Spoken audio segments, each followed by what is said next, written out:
ఈ ఉదయకాల సమయంలో మీరు మాతో మాట్లాడండి. మీ వాక్యం చేత మమ్మల్ని తృప్తిపరచడం యేసునామంలో ప్రార్థిస్తున్నాం. ఆమేన్. హల్లెలూయా. ఇది నా దేవుని వాక్యం అంశం వచ్చేసి పట్టు విడువని ప్రార్థన. అందరూ చెప్పండి, పట్టు విడువని ప్రార్థన. మనము ప్రార్థనా పరుల గుంపులో మనం ఉండాలి. ఏ గుంపులో ఉండాలండి? ప్రార్థనా పరుల గుంపులో మనము ఉండాలి. ఎవరైతే ప్రార్థించే వారిగా ఉంటారో వారి కుటుంబము చాలా క్షేమముగా ఒక ఒక ఒక కంచె వేయబడినటువంటి స్థితిలో ఉంటది. హల్లెలూయా. చాలా క్షేమముగా ఉంటది ఆ కుటుంబం. ఏ వ్యక్తి అయితే ప్రార్థన పరుడుగా, ఏ వ్యక్తి అయితే ప్రార్థన పరురాలుగా ఉంటారో వారు చాలా ధైర్యాన్ని కలిగి ఉంటారు. దేవుడిచ్చే ధైర్యాన్ని కలిగి ఉంటారు. హల్లెలూయా, హల్లెలూయా. చాలా రకమైన ప్రార్థనలు లేఖనాల్లో మనం చూస్తాం. ప్రార్థనలు చాలా రకాలుగా బైబిల్లో చేసిన వారు ఉన్నారు. అయితే ఒక 3 లేదా 4 ప్రార్థన విషయాల గురించి మనం ధ్యానం చేసుకొని ఈ పూట మనం మన యొక్క ఆరాధన ముగిద్దాం. మొట్టమొదటిగా ఎడతెగకుండా చేసే ప్రార్థన. అందరూ చెప్పండి. మీకు మాట రాట్లే, కొంచెం మీరు బాధపడ్డట్టున్నారు కొన్ని విషయాలు చెప్పేసరికి. కానీ మీ మంచిగా ఏంటండి? మొట్టమొదటిగా ఎడతెగక ప్రార్థన చేయాలి. అపోస్తుల కార్యములు 1వ అధ్యాయం 14వ వచనం చదవండి. వీరందరూ వీరితో కూడా కొందరు స్త్రీలను యేసు తల్లి అయిన మరియయు ఆయన సహోదరులను ఏక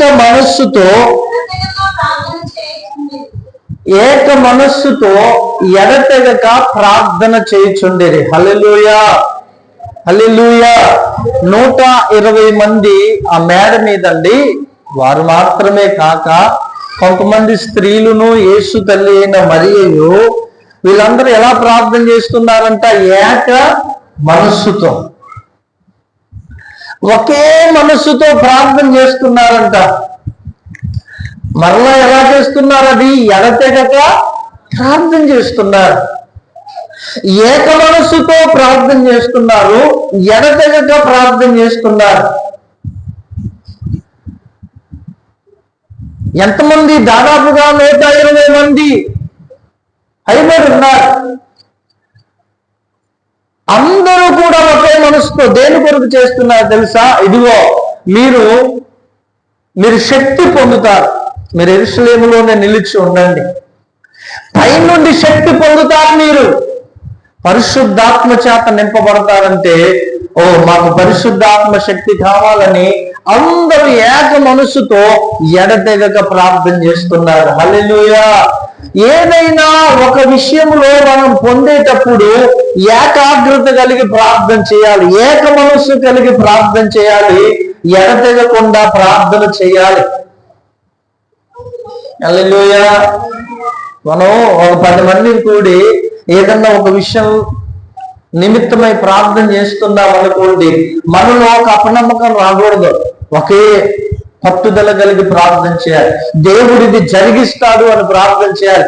దేవుడు ఖచ్చితంగా మన ప్రార్థన విని ఇది ఖచ్చితంగా దేవుడు కార్యం చేస్తాడని ఒకే మనసుతో ప్రార్థన చేయాలి. అప్పుడు దేవుని కార్యము జరుగుద్ది. హల్లెలూయా, హల్లెలూయా.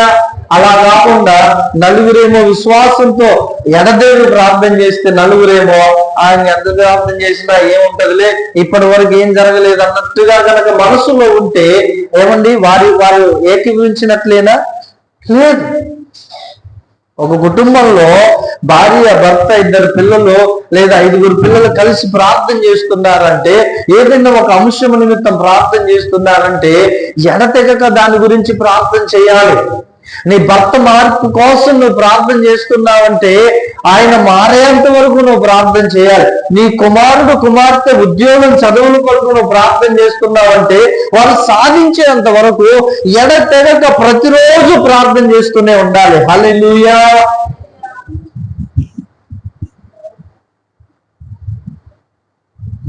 ఎడతెగక ప్రార్థన చేయాలి.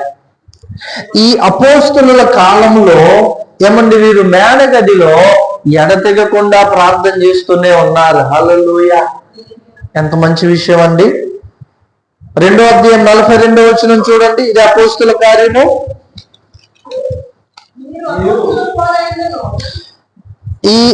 ఈ రక్షింపబడిన సంఘం అండి పేతురు యొక్క వాక్యమిని రక్షణ పొందినటువంటి ఈ 3000 మంది కానీ ఈ 5000 మంది కానీ వీళ్ళందరూ ఆ సంఘస్థులందరూ ఏంటంట, వీరు అపోస్తలుల బోధయందును సహవాసమందును, చూసారండి, రొట్టె విరుచుట ఎందును ప్రార్థన చేయుట ఎందును ఎడతెగక ఉండేది. హల్లెలూయా. ప్రార్థన ఎందు ఎలా ఉన్నారంట వీరు? ఎడతెగకుండా ఉండాలంట. ఒరే ఉపవాస ప్రార్థన అంటారు, రండ్రా బాబు అంటే అబ్బో నేను రాను, మీరు వెళ్ళలేదు, నేను తర్వాత వస్తానే అంటారు. మీరు పోన్లే, నేను తర్వాత వస్తాను, చూస్తానులేండి. సంఘములో ఎడతెగని ప్రార్థన జీవితం ఉండాలి. హల్లెలూయా. అదొక క్రమముగా ఉండాలి. మరలా చదవండి ఆ మాట. 42వ వచనం. వీరు అపోస్తలుల బోధ ఎందును సహవాసమందును, ఏమండి బోధ, ప్రతి ఆదివారం వచ్చి దేవుని బోధ వింటున్నారా? కొంతమంది ఒక విధంగా పెట్టుకుంటారా, ఒక 2 వారాలు వెళ్దాం, ఒక 2 వారాలు మానేద్దాం. ఇంకా కొంతమంది అయితే ఏదో పండగలకి వెళ్దాంలేండి, పర్లేదులేండి. ఇది కాదు. బోధ అనేది క్రమముగా వినేది. రెండోది ఏమంటున్నాడు? సహవాసమందును. హల్లెలూయా. ఈ సహవాసము ఖచ్చితంగా మనకు ఉండాలి. దైవజనులతో విశ్వాసులకు ఒక మంచి సహవాసం, ఒక ఐక్యత. కొంతమంది చూడండి, ప్రార్థన అయిపోగానే బైబిల్ సంఖ్యలో పెట్టుకున్నారంటే మురుగుతూనే ఉంటారు. ఇక సహవాసం వద్దు, వాళ్ళకి ఏమీ వద్దు. ప్రార్థన అయిపోయిందా కథం, ఇంకెళ్ళిపోవటమే. ఈ అమ్మ మీరు బాగున్నారా అని తోటి విశ్వాసుని ఒక మాట అడిగితే ఎంత ఆరోగ్యకరంగా ఉంటుందండి. పక్క బ్రదర్ని, బ్రదర్ ఎలా ఉన్నారు, ఏం చేస్తున్నారు, అసలు మీరు ఫలాని సమస్య చెప్పారుగా, మేము ప్రార్థన చేశాం, ఇప్పుడు ఆ సమస్య విషయంలో ఎలా ఉందని ఒక మాట బ్రదర్ని అడిగితే ఎంత సంతోషం అండి. ఆ సహవాసం ఎంత ఆరోగ్యదాయకంగా ఉంటది. నువ్వెవరో నేనెవరో అన్నట్లు ఉండకూడదండి. సహవాసం అనేది చాలా ఆరోగ్యకరమైంది. హల్లెలూయా. చాలా ఆరోగ్యకరమైంది. ఆమె ఇంకేమన్నారు పక్కన? రొట్టె విరుచుట యందు. దీనికి మాత్రం మనోళ్ళు చాలా యాక్టివ్గా ఉంటారు. బల్లారాధన మాత్రానికి గుంపులుగా. మరి మిగిలిన టైంలోనండి ఎస్, బల్లారాధన అంటే రొట్టె విరుచుట క్రమం తప్పకుండా చేయాలి. దేవునికి స్తోత్రం. హల్లెలూయా. అదొక సిద్ధపాటు, ఒక పరిశుద్ధమైనటువంటి సిద్ధపాటు మనం కలిగి ఉండాలి. దానిని మనము చేయాలి. 4వదిగా ప్రార్థన యందు వీళ్ళు ఎలా ఉన్నారంట? ఎడతెగకుండా ఉన్నారంట. ఎడతెగకుండా ఉండటం అంటే ఏంటండి? ఒక నిత్యం అంటే, ఉదాహరణకి ఎడతెగకుండా ఉండటం అని అంటే ఇక వాళ్ళు ఏం పనులు చేసుకోలేదా? చెప్పండి. చేసుకున్నారు. బయటికి వెళ్ళలేదా? వెళ్ళారు. ఎడతెగకుండా ఉండటం అంటే దాన్ని కొంచెం లోతుగా ఆలోచిస్తే, మనము ఒక విషయమై ప్రార్థన చేస్తున్నాం, మనము ఇక్కడ కలిసినప్పుడు అదే ఆత్మ ఉండాలి, మనం ఇంటికి వెళ్ళినప్పుడు కూడా అదే ఆత్మ అదే మనసు మనలో ఉండాలి. దేవునికి స్తోత్రం. మన గ్రూపులో ఒక విషయం పెట్టాను. ఎవరు సిస్టర్ గారు ఫోన్ చేసి మరీ చెప్పారు, అన్న ప్రేయర్ చేయండి అనేసి. ఏం పేరమ్మా మామయ్య గారి పేరు? ప్రేమానంద్ కదా. ప్రేమానంద్ గారి కోసం ప్రేయర్ చేయమంటూ గ్రూపులో పెట్టాం. ఎంతమంది ప్రార్థన చేశారండి? ఎస్, ప్రైజ్ ది లార్డ్, హల్లెలూయా. మన సజీవుని ప్రేమ చర్చ్ గ్రూప్ ఉంది, కాలక్షేపానికి కాదు. అందులో ప్రేయర్ రిక్వెస్ట్లు వస్తాయి, ఖచ్చితంగా ప్రార్థన పిల్లలు ఎగ్జామ్స్ నడుస్తున్నాయని పెట్టాం. దాని కొరకు ఎంతమంది ప్రార్థన చేస్తున్నారు? అందరూ చేయాలి. అంటే మరి మనం అందరం కలుసుకున్నామా? ఆ ప్రార్థన అంశంలో కలుసుకున్నామా? లేదు, గ్రూప్ లో పెట్టాం కాబట్టి ఒకే ఆత్మ ఒకే మనస్సు కలిగి ఎడతెగక ప్రార్థన చేస్తున్నాం. హల్లెలూయా. దేవుని కృపను బట్టి వారు డిశ్చార్జ్ ఇంటికి వెళ్ళారు, ఇంకా పూర్తిగా కోలుకున్నట్లుగా ప్రార్థన ఇలాగుగా ఎడతెగక ఒక అంశం విషయమై మనం ప్రార్థన చేయాలి. దేవునికి స్తోత్రం, హల్లెలూయా. ఇది ఏక ఆత్మతో. రెండవదిగా చూస్తే దేవుని సంగమా, దేవునితో పోరాడే ప్రార్థన. చెప్పండి ఏంటది? దేవునితో పోరాడే ప్రార్థన.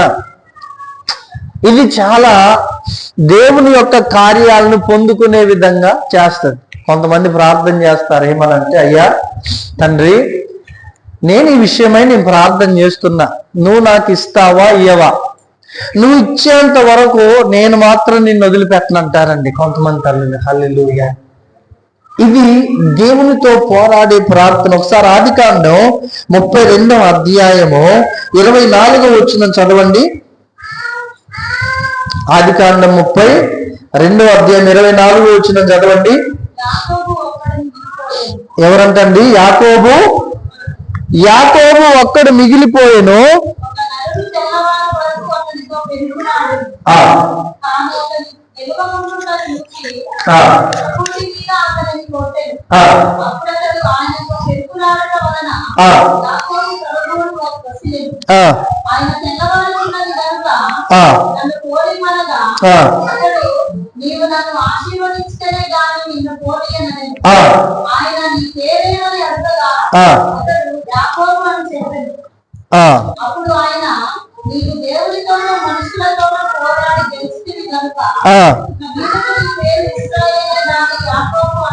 హల్లెలూయా. ఎంత పోరాటమో చూశారండి. ఎవరితో పోరాడుతున్నారు అమ్మా? యాకోబు దేవునితో పోరాడుతున్నారు. ఇది పోరాడే ప్రార్థన. ఎలా ఉండాలంటే, భార్యలండి, వాళ్ళకి ఏదైనా చీర గాని డ్రెస్ గాని ఇంకేదైనా కావాలంటే ఇవ్వకుండా వదిలిపెట్టరు. ఎన్ని రోజులైనా కానీ ఖచ్చితంగా ఇవ్వాల్సిందే ఇంకా పురుషులు. హల్లెలూయా. అవునా కాదా? అంటే ఈ విషయంలో మాత్రాన్ని ఖచ్చితంగా పురుషులు ఓడిపోతారు, అందులో అనుమానం ఏమీ లేదు. లేకపోతే ఆ నస చెప్పలేమండి. హల్లెలూయా.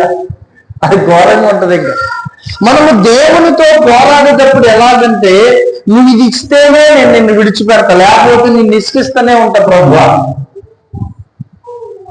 దేవుని స్తోత్రం, హల్లెలూయా.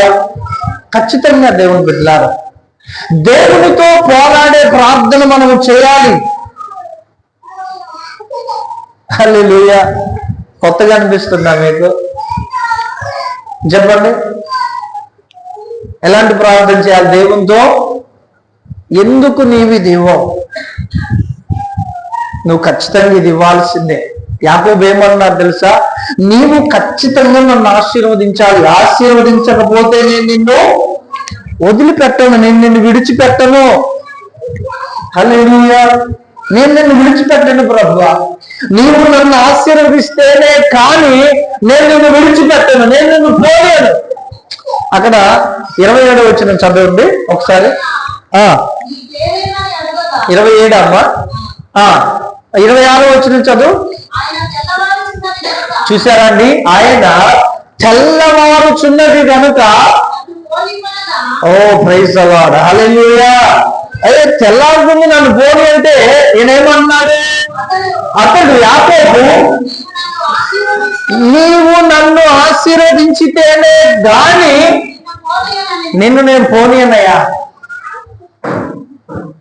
ఆమె నీవు నన్ను ఆశీర్వదిస్తేనే కానీ నేను నిన్ను పోనీయా. ఎవరైనా ఇంత ఖచ్చితంగా ప్రార్థన చేశారండి? చేశారు? ఎవరైనా చేస్తున్నారా? దేవునితో పోరాడుతున్నారా ప్రార్థనలో? నువ్వు ఇది చేయాలి ప్రభువా,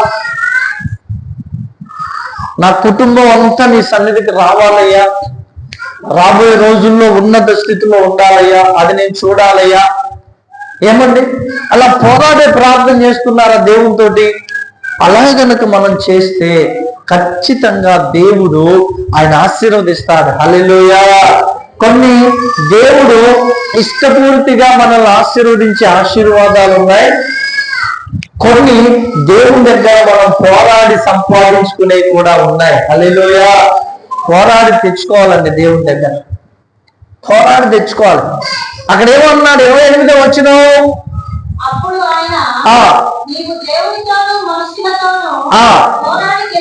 ఆమేన్ ఆమేన్ హల్లెలూయా. నువ్వు దేవునితోనూ మనుషులతోనూ పోరాడి, మనం ఎలా 4 రోజులు చేసిందండి పాస్టర్ గారు ప్రార్థన, ఇక వదిలేసాను. ఎందుకు? ఎన్నిసార్లు చేసిన ప్రార్థన ఏమీ ఇది లేదు, అది కాదు. కానీ నువ్వు పోరాడేవా ఆ విషయంలో దేవునితో? ఏదో ఓరక దేవా ఇది నాయన, అది నాయన, ఇది సహాయం చేయ, అది సహాయం చేయ నాయన కాదు. దేవునితో ఫైట్ చేయాలి, పోరాడాలి. దేవా నువ్వు నన్ను ఆశీర్వదించు, దేవా నన్ను దీవించు, నాకెందుకు ఈ అప్పులు ఉండాలి, ఇంకా నేనేమైనా మిస్టేక్ చేశానా, నన్ను సరిచేయి, కానీ అప్పులు ఉండొద్దు. ఎందుకు నాకు ఇంకా ఇల్లు లేదు, నువ్వు నాకు ఇవ్వు, నువ్వు సర్వశక్తిమంతుడు సృష్టికర్త. ఎందుకు నాకు గర్భఫలం లేదు, హల్లెలూయా. ఎందుకు నాకు ఈ ఆశీర్వాదం లేదు, ఈ అభివృద్ధి లేదు,